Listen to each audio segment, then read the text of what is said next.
እስራኤል ሳደርክ አንተ እስኪ ዞር በል። ምን ሆነ ነው ጉዱ? ቆንጆ የጎመን ጥፊ ከቀመስኩ ላይ ቀር ጉድ ያስባለኝን ነገር ለማዘር ለማሳየት ሰሚት 20 ሜትር ወደሚገኘው ብለስ ስፓና ወይባ ጢስ ይዣት መጣሁ። በቃ ነው ምላችሁ። በቃ ጉድ የሚያስብል መስተንግዶ፣ ጉድ የሚያስብል ፈገግታ።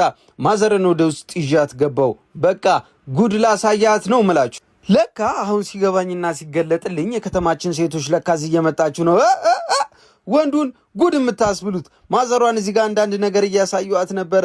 ሴቶቻችን እንዴት ሆኖ ፈሽ እንደሚሉ ሆፕ አርገን ካስቀመጥናት በኋላ ለማዘሯ አንዳንድ የፀጉር ቲፖችን እንሰጣታለን። እሷም ወዳው ነበረ። በቀጣይ ደግሞ ሴቶች እንዴት ሆነው እግራቸውን እንደሚሰሩ እየነገርኳት ነበረ። ከነጫሞ አረ ነውር ነው፣ አረ ችግር የለውም፣ ነውር ነው፣ አረ ችግር የለውም፣ ነውር።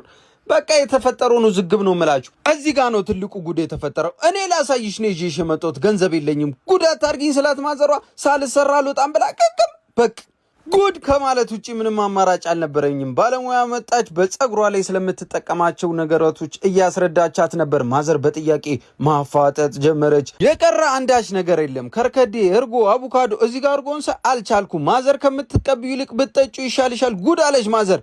በቃ እዚህ ጋር አቮካዶ አለልሽ ከፈለግሽ። አረ ቆንጆ ጥፊ። ዛሬ ፀጉሬ ልሰራበት እንጂ ልበላው አይደለም። ውጣልኝ አለችኝ። በቃ እዚህ ጋር እኔ ትቼ ወጣው። የውህድ አይነት ተዋሃደ ነው ምላችሁ። ማዘር ጭንቅላት ላይ እብስ አቤት ቅዝቃዜ ፈንተው ማለት ጀመረች ማዘሯ።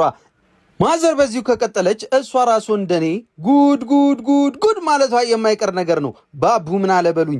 በብለስ ስፓና ወይባ ጢስ የሚሰጠውን እያንዳንዱን አገልግሎቶች ከልቧ ኢንጆይ እያደረገችው ነበረ።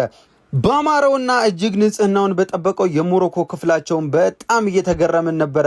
የቀረ የትሪትመንት አይነት የለም። ገቡ። እዚህ ጋር በሰለጠኑ ባለሙያዎች መታሸት ጀመረች። በቃ ማዘር ሪላክስ ማድረግ ጀመረች ነው ምላችሁ ጋይስ። በቃ ያልተደረገላት የትሪትመንት አይነት የለም። ይዋት እስቲ እኔ ፋንዲሻ።